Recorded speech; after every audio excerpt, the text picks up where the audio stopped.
Hello, hello, hello. This is HAT500 slash Talented Track 98 slash Elise Wonderwise slash Hilo, and in this video, this is the pre-Guild War ramble for Wind. If you are new to this series, pretty much I do a ramble before the Guild War and after the Guild War to try and see what might be used in the Guild War going into it, and then see what was actually used in like tier it and stuff afterwards. So there'll be a second video for that once the Guild War finishes, but this is before the Guild War, so we're doing that. It's actually been a bit since the last like yapping video. I think it's actually been since Earth Guild War. Actually, I think the last one was like the pre-Earth Guild War video. Ever since then, I think everything else has been like a live stream. That's where like all my yapping's been. So kind of sorry about that, but at the same time, I don't really know what else to yap about. But anyway, so this is the pre-Guild War ramble for Wind. So what we do in this video is we pretty much go over weapons, summons, characters, and we see things that might be used. I did go Zeph for this Guild War, so I'm going to focus mostly on a primal perspective. That's usually what I do in these videos, but I will mention a little bit of Magna stuff because it is kind of important for this element. So without further ado, let's jump into it. We usually start with weapons, and the main weapon I'm thinking about right now is actually Kaguya. So that's what I'm going to go look at first. So Kaguya, this is Wind's Exalto. This weapon is kind of important. It's kind of important for multiple reasons, right? And there's layers to this.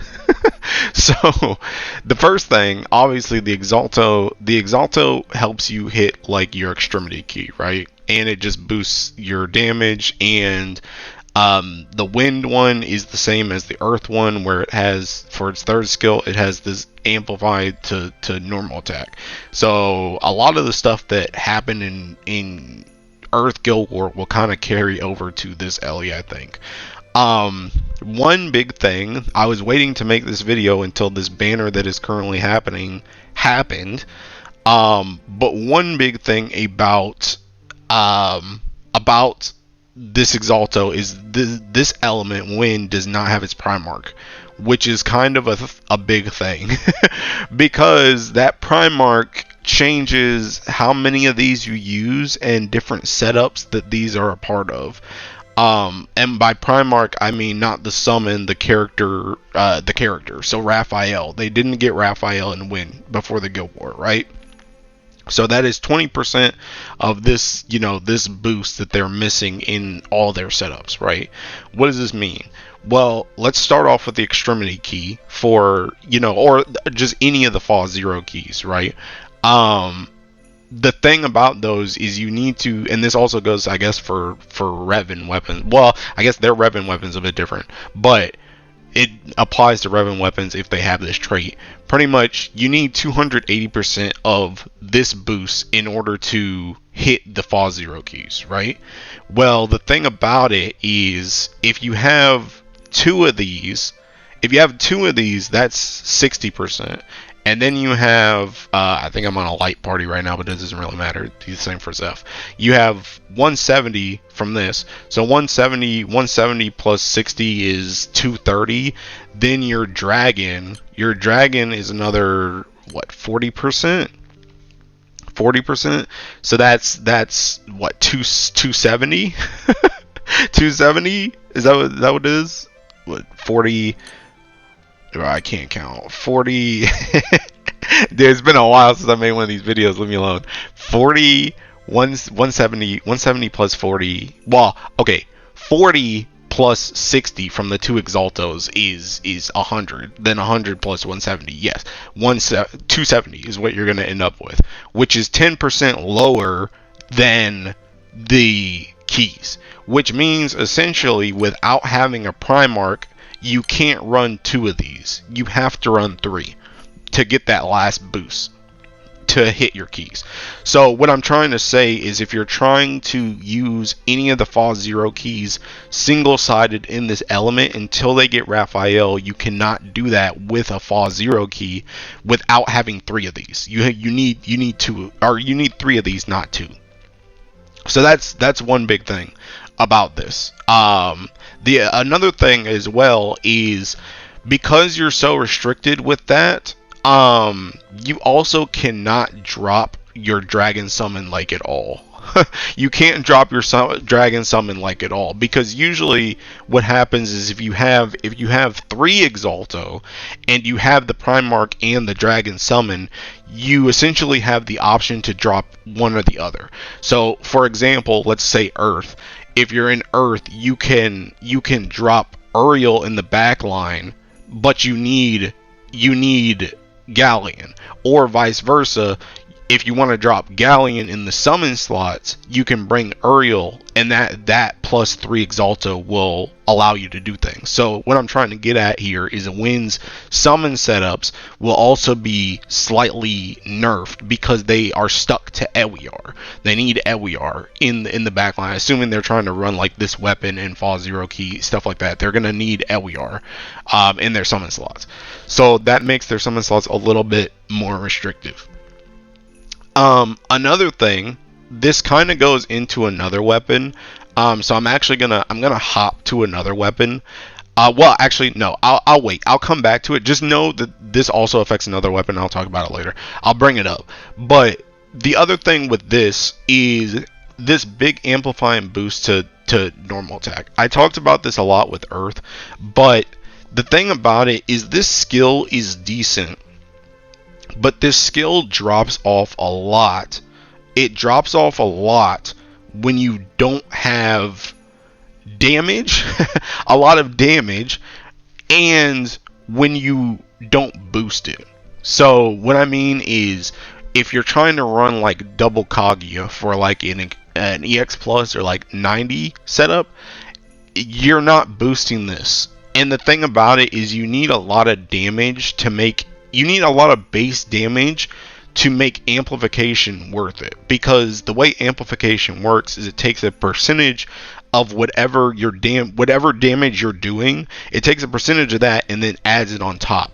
But if you're not boosting this, and you're not doing a lot of damage because you're doing something like, double Kaguya, you're not boosting your grid in general, you're not going to be able to really play into this skill as much. So essentially what's going to end up happening is, in some of those unboosted setups, you're going to drop this weapon very fast, because it just doesn't work. You know what I mean? It doesn't work. So it loses its value a lot when you stop boosting it. So if you're going single-sided, is usually kind of okay, but even in single-sided scenarios, you may see things like Tiamat's gun, the new Tiamat raid. That gun from Magna will show up over this weapon just because it just has raw attack, so you can just use that. So that is like the biggest con to this skill, this amplifying boost, is it really depends on your summons and how much you're boosting that, and how much damage your characters do just in general, right? So yeah, that's pretty much Exalto. Like I said, it does affect some other things that I'll talk about, but that's pretty much Exalto for the Exalto section. Me personally, I'll be real, I'm gonna try as hard as I can to not have to bar a third one, but because we don't have Raphael, we are in a very precarious situation where you may need a third for certain setups. But we'll just have to see once people, get into the raids and start cooking. We'll see what actually goes on.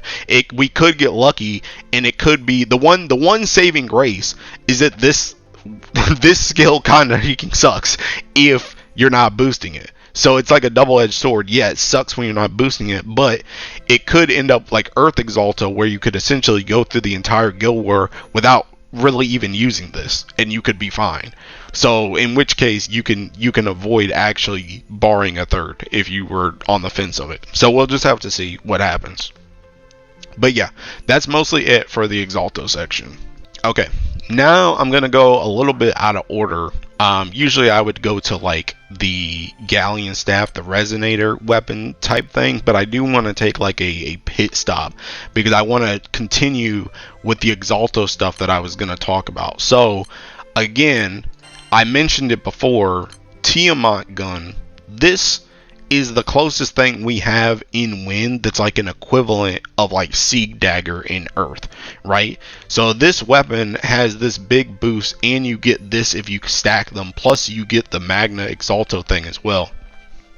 So this unironically is like our Sieg Dagger equivalent in Wind right now. So in places where you may go less summons, you know, less boostable summons like Zeph, you know, in Wind, and you're not taking your Exalto, this weapon's gonna step in. Like for example, you've probably seen in a lot of EX pluses, they use this weapon because they're trying to do, you know, single-sided or double-sided Kaguya. They're using this over like Exalto and stuff like that. So these are actually pretty good. I have 4. I've seen people do like 5.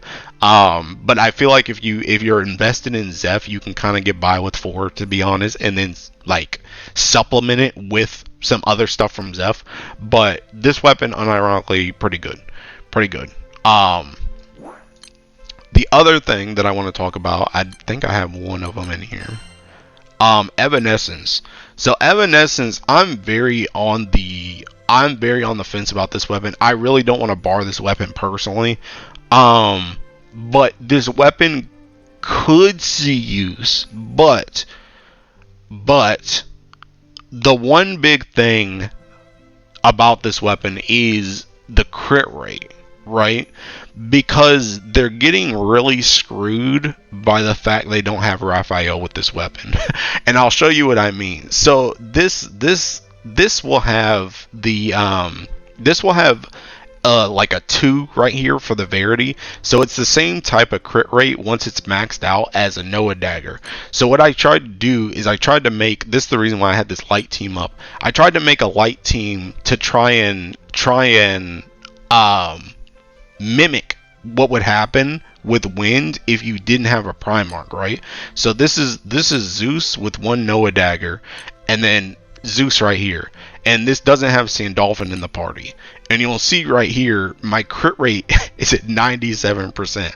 Now, granted, Light does have this on their Exalto. They have this small boost to crit. So it is slightly higher on this than it is for Wind, because they don't have that like extra thing.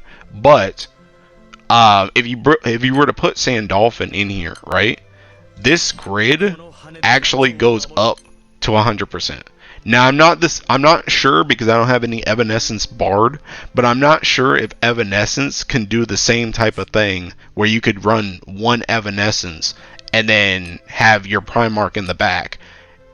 If that would get you to 100% crit, but if it does, Wind got really screwed by not having Raphael, because you just don't have access to that. Which essentially what I'm saying is, if you want to do some type of 100% crit build with an Evanescence, you now need to bring probably 2 of them, or you need to bring some other crit weapon. I don't really know what else you would bring crit weapon wise in Wind besides another Evanescence, but that's another thing that you kind of got screwed on by not having Raphael.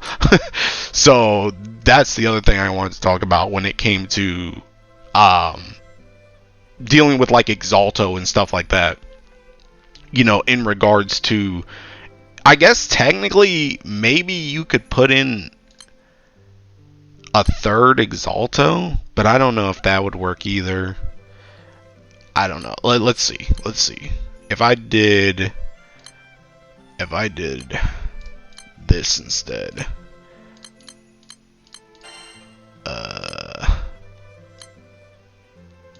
So this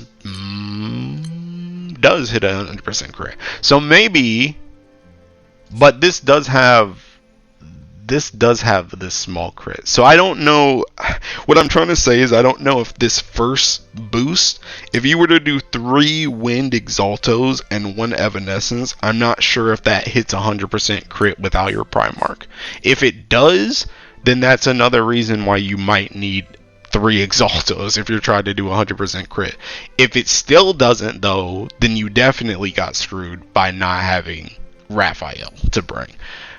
Because you just need a second Evanescence at that point. So that's just another thing to think about if you were trying to think about any crit related things when it came to Evanescence. Now, let's talk about Clade or Clam, however you want to say this. I mean, it's a Resonator weapon. Unironically, with the amount of boost that we have now, since, like, as opposed to when it first came out, this is unironically, like, one of the easiest Resonator weapons to use because you have so many boosts to activate this, just making a grid in general, that this is kind of just a free slot, which is nice because you get all these, you know, all these bonuses, and you get, like, this small attack at HP as well, which is good. To be honest, I don't really think you do more than 2 of these at the moment, unless you're like a Wind Lord and you just already had 3. There may be some very specific setups that use 3, but I don't think barring more than 2 is really worth it, unless you're that guy when it comes to wind. Since we are looking at all these swords, Siete Sword probably will see some use. For full autos, maybe even I've seen some, you know, burst type setups that use the MK2 attack ones as well, and the special ones. This is also a good weapon. I'm sure most people have been farming their heart out on Siete, trying to get a ton of these seeking swords. They are still very good. You know, they were always a really good weapon, but now they're like wind exclusive, but you know, we're on Wind Guild War, so we're gonna use them. So also a very good weapon. Another one is also the Exo Sword that came out. This is a pretty decent main hand for a lot of setups, and you can use it with Glorybringer, and you can buff that Glorybringer with Galleon, Summer Galleon. This is also another good weapon to have. I don't know so much. I only got this one attack one. I did see a couple setups that use a special one in the grid, but I think the main highlight will probably be the main hand attack one. I think that's all the swords though, besides like Celestial Sword. But I think that's all the swords that you'll really see. Okay, let's jump to some other weapons now. Let's look at PNS. PNS is PNS. I mean, I've talked about this weapon so many times. This is carbon copy all the other ones. Supplemental damage, damage cap, good weapon. Gonna see this a lot. Probably gonna see 2 of them in a lot of setups. Yeah. This weapon, I don't know about this one, boys. Let's pack that one up. Alright, pass. This Love Eternal, you may see this as a grid piece. I've seen some grids that use like 2 of these. I don't know about all that unless you're a wind god, but this is a decent main hand for like full auto stuff, just to boost your skill damage further, or just throwing it in a grid. Also, a pretty decent weapon, to be honest. Pretty decent weapon. Speaking of skill damage, let's go look at the classic, the Ewiyar Beak. You will see this a lot for full autos. Still a very good weapon. A lot of good skill damage stuff in wind going out. So this is just a good weapon. Talking about this even further, let's go to the stash. Galleon's weapon. Pretty much just upgraded Ewiyar dagger for primal, essentially, because it has this tempering. So if you're using Zeph, this becomes pretty much just a straight upgrade over the Beak. Also good weapon. To be honest though, I feel like there's a lot of stuff in wind that feels like slight upgrades that, unless you are really invested in the Ellie, you can kind of just use like the more free options, because I really feel like this versus an Ewiyar dagger isn't going to be that make or break. Maybe I'm wrong, but I think you can probably get by with just Ewiyar Beak unless you're really invested. So good weapon. Let me see. Another one I just saw is Noire's weapon, but I'll also talk about the, let's see, the Shellfist. So the Shellfist is the original, you know, bloodshed weapon. This is also just another really good attack mod to throw into your grids when you need, you know, just raw damage. So this is really good. But Noire's weapon, again, like the Ewiyar Beak to Galleon weapon pipeline, Noire's weapon is pretty much just a straight upgrade over Shellfist. But the thing about it is, do you really need this weapon over a Shellfist? That has yet to be seen yet. You know, of course it's an upgrade, but unless you're a win guy, I don't know how much you're going to be using this if you already had Shellfist. You know what I mean?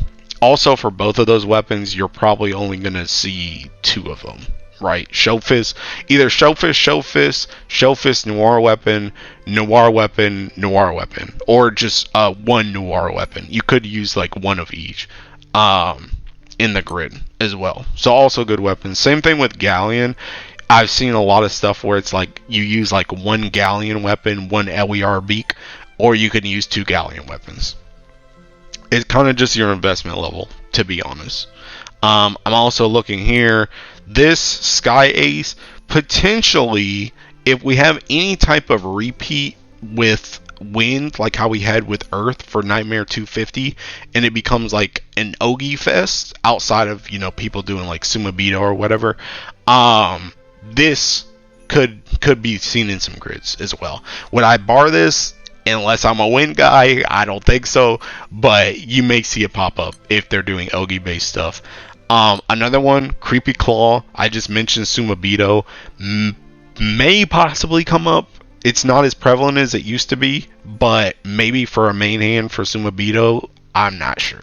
But potentially. I do know this does have like this enmity stuff on here, and a lot of burst setups for Wind do use Demon Bream, which play into that as well. So potentially for Sumabito, you may see that. Another weapon here, Vane's weapon, Swan. This is the big one that people are wondering about. This weapon is pretty much made for Guild Wars, so we'll see how much of a difference this weapon actually makes. But this is the main place where I would expect to see this weapon, is in Guild War, because it is made to counter a lot of the stuff that the boss does, and Guild War bosses do a lot of stuff, and they put up a lot of buffs that this weapon can, you know, work with when it dispels. So potentially a very good weapon. Grimnir Spear. Grimnir Spear. Also, good attack mod. Good attack mod. Nice to throw in. This also has an awakening on it that you can get further attack with... Oh, wrong Grimnir Spear. This one. With this one, you can get further attack mod and damage cap with this. Also a pretty good weapon to just have. I've seen up to 2 of these, but honestly, I think you can get by with 1 in a lot of setups. So I'm going to stick with 1 unless absolutely necessary to swap. I think that's all the weapons, though. I think that's mostly all the weapons for Wind. Okay, actually, there are 2 more. This weapon, which don't look at my awakening level, by the way, Proving Grounds is seeking trash. But this weapon, Rising Force, is a very popular Ogi option for Wind. And this Harp is usually the main hand at the forefront of that type of setup. So you may see this a lot if they start to do any type of Ogi thing.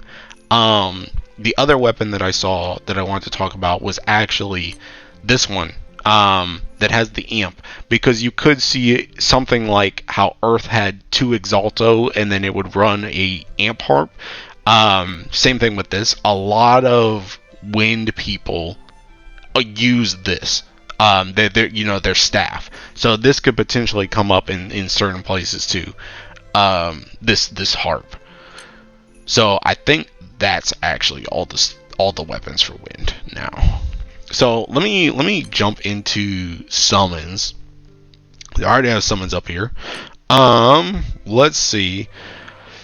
I'm not gonna go over like the basics. Seeking, Zeph, Raphael.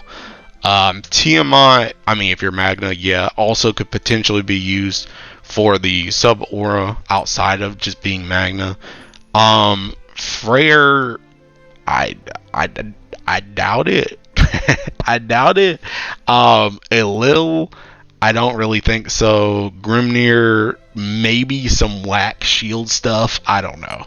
Maybe.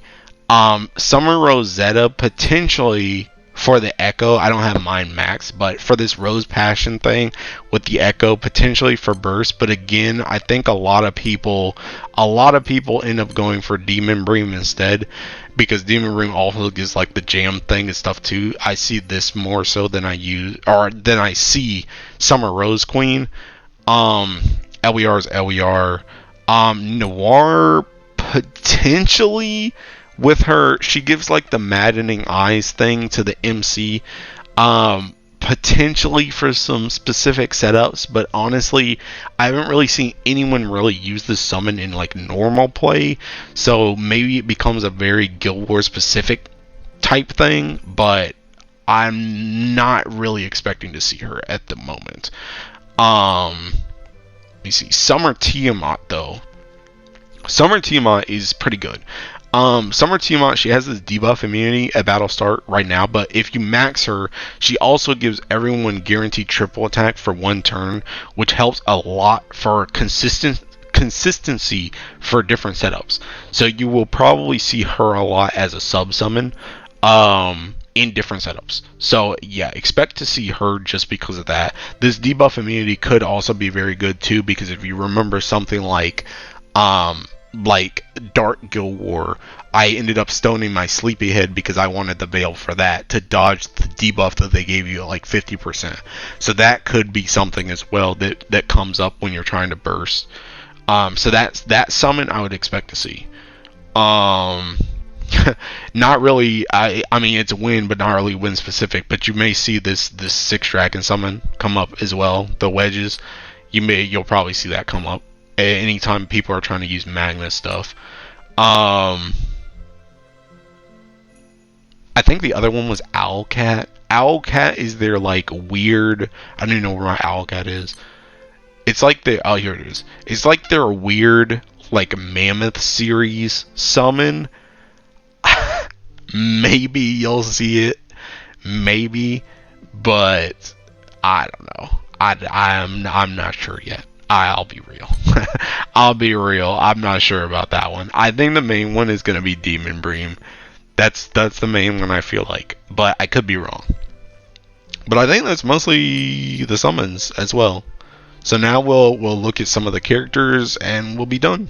Okay, so for characters, one character I'm thinking of right now that I actually don't have is potentially Summer Shion, because I know she does have like the dispels and stuff, so maybe she shows up. I'm not really sure. I don't have the character, so I don't know how good or bad she would be for Guild War. Monkey, I don't really think so. Vane, a lot of eyes are on Vane, kind of in the same way as Medusa. This character seems like he was kind of made for Guild War, but at the same time, he's not the greatest. So potentially he'll be used for like some full auto stuff. Don't foresee him being any burst, but potentially for full auto, or like a guided full auto where you kind of watch the full auto as it's going, maybe something like that. But I'm very shaky on how much he'll be used. Very shaky. I'm more thinking about his weapon than I am him, to be honest. Noire, on the other hand, I think Noire will probably show up quite a bit. I could be wrong, I could be underestimating, but I think she'll show up quite a bit. The thing about Noire is, for one thing, Noire has this, which is like the Twilight Terror thing like Olivia has, which is very good, because this allows you to essentially lock down the boss and make it so that they can't special attack you, which is very good when you're trying to burst and not die, because it means you can bring like less HP, less defense, because you don't have to take their special attack. You don't have to deal with like potentially dispelling whatever buffs they were going to put up with that special attack. Things like that are very useful. Also, she can do a lot of damage because like this also gives her like double strike and all these buffs. The other really good thing about Noire, in my opinion, is like this, when the foe's HP is 50% or lower, she gets like all these different buffs and stuff. But the thing about it is this activates in real time. So this can be used for something like EX Plus or Nightmare 90. If you put her in the fourth slot, pretty much after everyone else knocks it down below 50%, she will start getting these buffs in real time, and then she can just do more damage, you know, that way. So you can buff her if you plan correctly and put her in the party in a certain spot, which can be very powerful. So I expect to see her in some setups.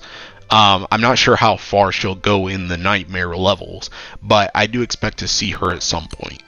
I know personally I'm already planning to use her on like my Nightmare 90 personally. Vite, not really sure. Galleon, you will see a lot. You will see a lot. Galleon has a lot of, you know, debuffs, buffs, survivability, dispels, and the main thing is that she has this gargantuan buff to give to the MC. So you will see her just in burst comps just to buff the MC. So you will definitely see this character.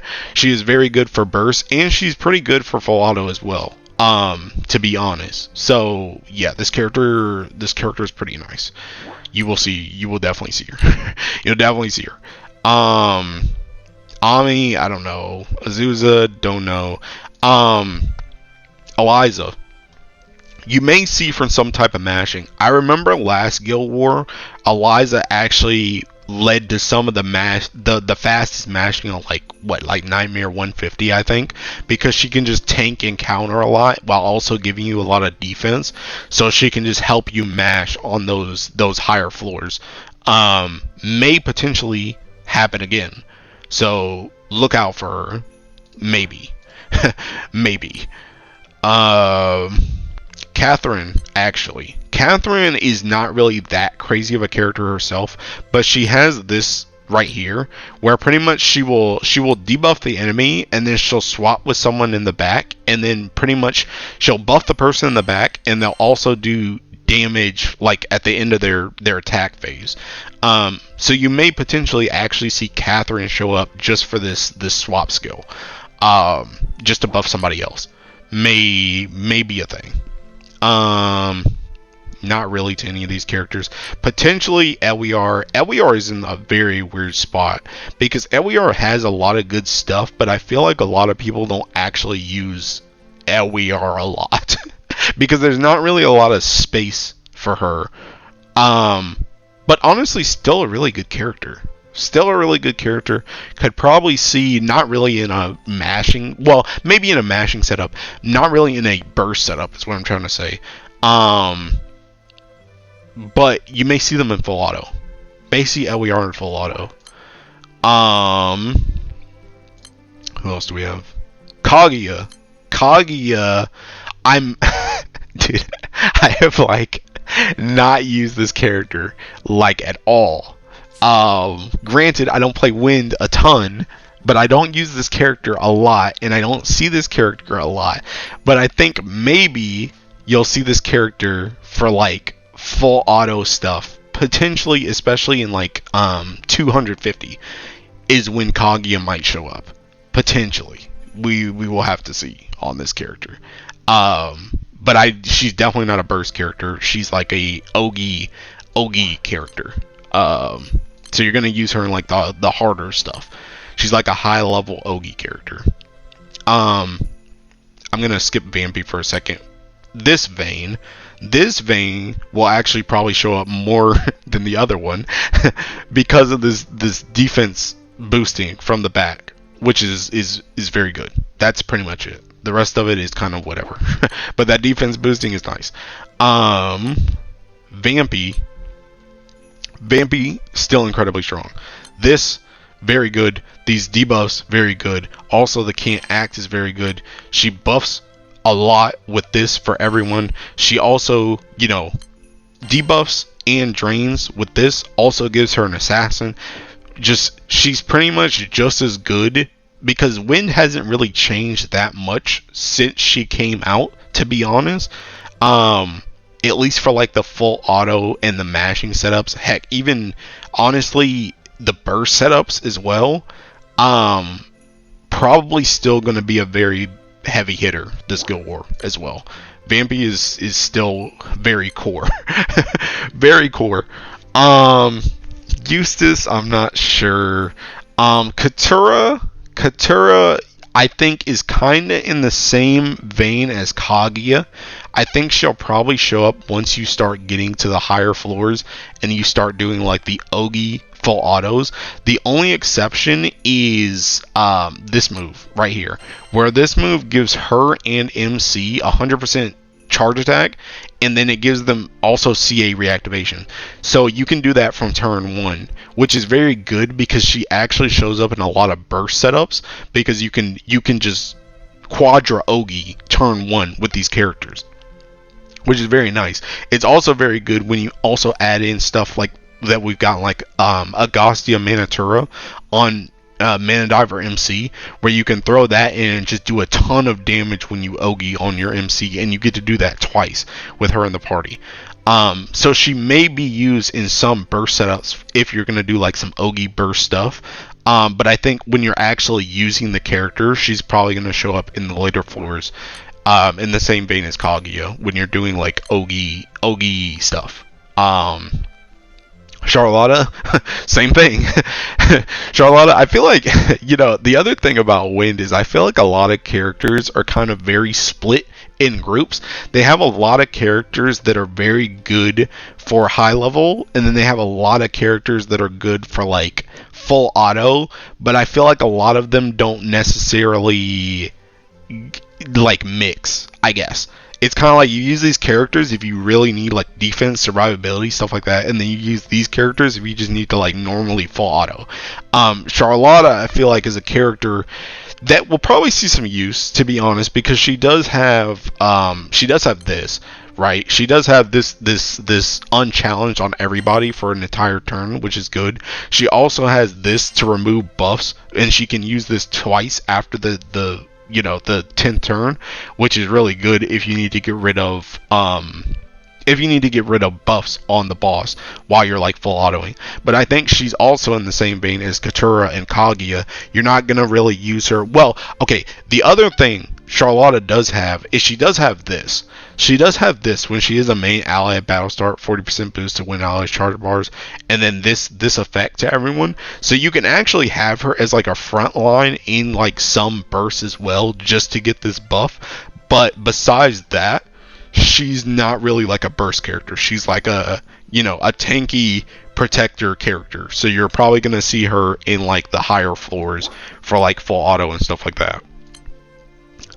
But still a decent character nonetheless.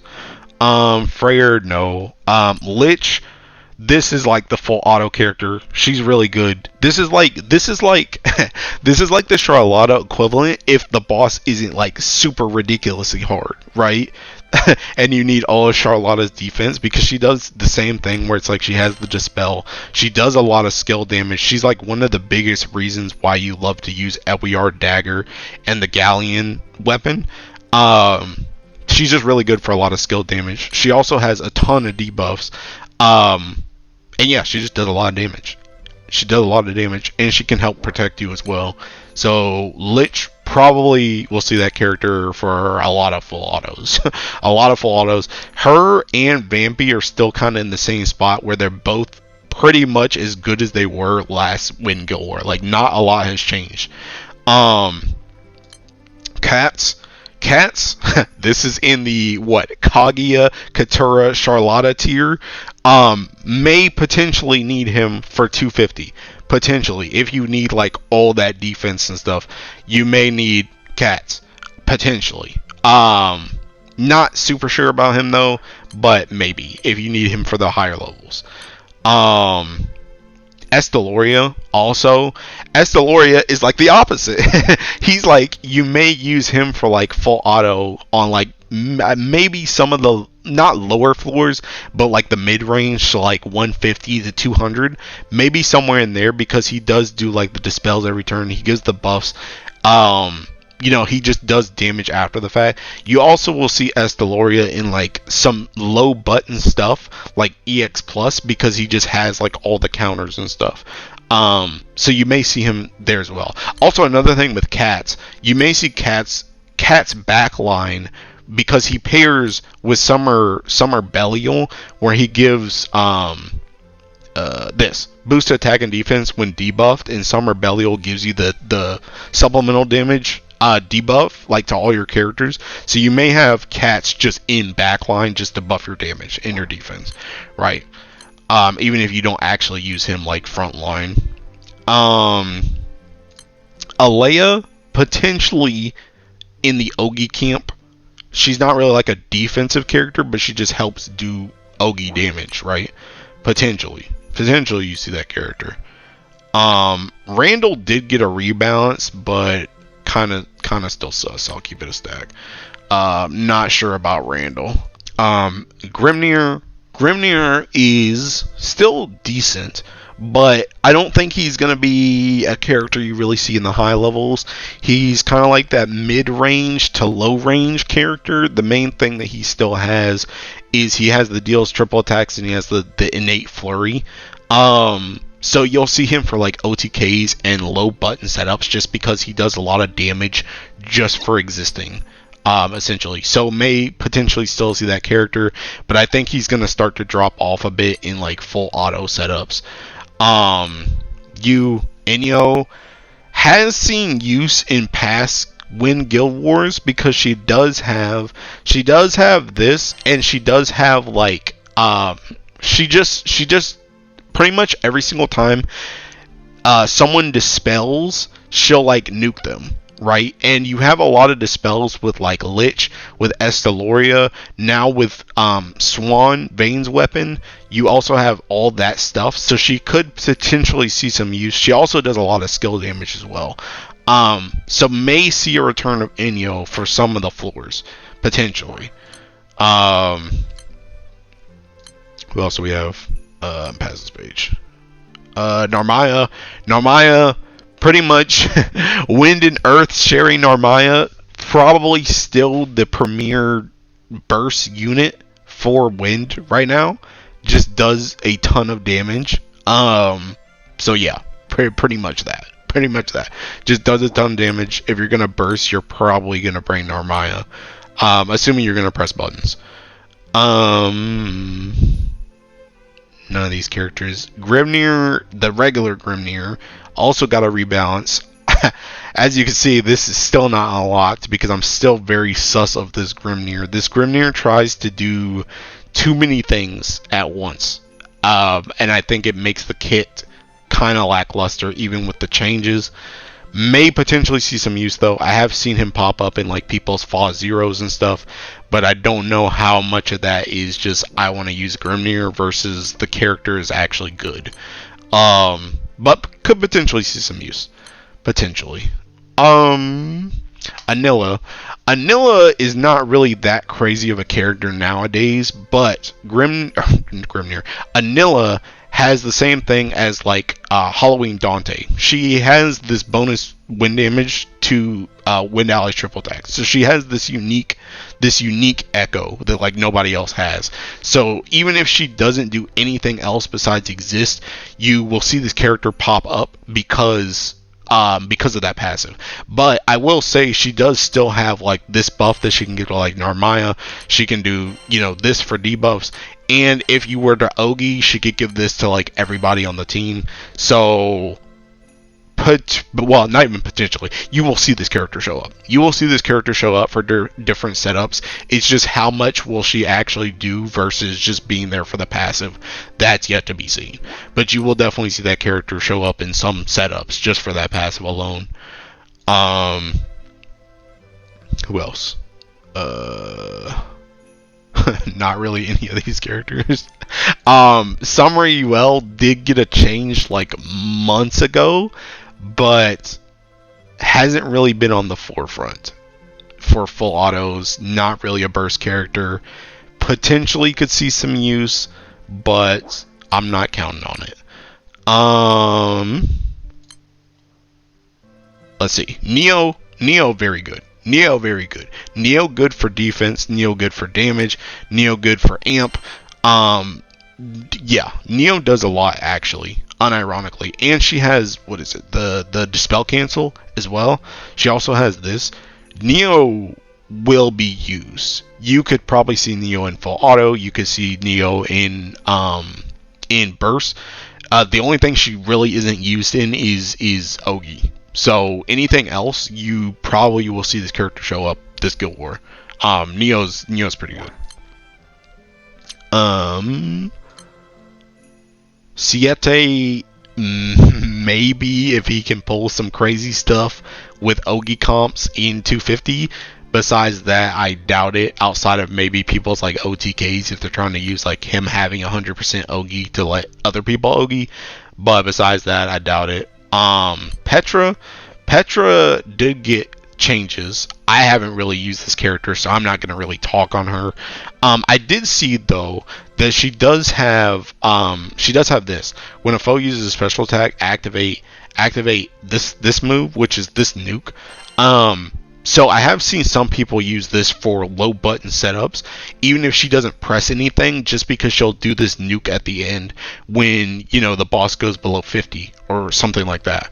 So you could see her for that, but she also could be used. I think she's like a higher level character, so she may be in that, you know, 200, 250 like full auto camp. You may see this character as well. But I do not have like any experience with that character, so I'm gonna bypass that. Same thing with Arriet. Arriet also got changes recently, but I have not used this character at all. But I know there's a lot of meme bursts that go around with her, but all that meme burst is extremely unpractical, so I don't know about that. But she did get a rebalance right before Guild War, so usually that means she'll be useful in some way, shape, or form. So we'll wait and see on this one. But again, just like Petra, I don't have a lot of experience with Arriet, so I'm not gonna really spend a lot of time on her. Besides that, though, I think that's kind of all the characters that I think we'll see use. Granted, people, you know, you guys have watched me stream and talk about this. I am not the best guide when it comes to wind and wind characters, so I'm kind of giving you a very loose recommendation of these characters and who I just know is good and used and could potentially be used. But there could be some crazy picks that come out that I'm not privy to. But yeah, I think that's pretty much it for the characters. But that concludes, you know, the character, weapons, and summon discussion. So, with that being said, I think that's pretty much all I got, really. I think that's pretty much all I got. So, good luck with your Guild War. We'll see how this goes. I know wind players, hold on. I know what it's like for them to skip over your stuff, but I'll be real. I think wind has it even worse than earth did before, because, you know, I've said this many times, but the fact that wind has got Exalto before any other Ellie, but still doesn't have its Primarch is absolutely ludicrous. But, you know, this isn't the video for that. But, you know, hold on, don't go crazy. If you like the element, don't jump ship. You know, your time will come. Even if it's not this Guild War, you will get buffs eventually, I believe. So, yeah, I think that's pretty much it for this video, though. So, yeah, I'll see you in the next one, and bye-bye. And, dude, I really thought I'd make it off the hook without an addendum, but I gotta speak up on these. I forgot about the Gold Moon weapons. Ramphia, maybe. The issue with Ramphia is, not only is this weapon kind of like it has potential, it has a lot of potential, and you may see it especially with like Galleon, but the thing about this weapon is a lot of times when you want to use a spear main hand in wind, you want to use your opus so that you can do like the Spartan like Ogi thing and then let everybody behind you double strike. So this isn't always like the best option. And then Murcielago, I know people are like coping for this to potentially see some use in 250, kind of how Andromeda saw use in 250 in Earth, but I don't know, dude. Even if this weapon sees use in 250, I would not buy this. I'm gonna be real. This is just like such a. It's like they gotta do something to change this weapon, dude. They gotta change like a lot of stuff, not just 250, for this weapon to be like useful. So Ramphia, potentially, if it sees a lot of use, maybe you want to pick this up. But even this one, unless you're a Windlord, you don't pick this weapon up, or you're like you have like every other weapon.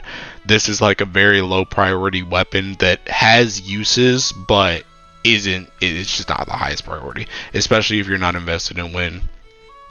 But yeah, both of these weapons potentially could see some use, but I don't know if they're gonna be like standout hits, to be honest. But we'll see. Maybe I'm proven wrong. I don't know. But yeah, there's your addendum. All right, bye for real.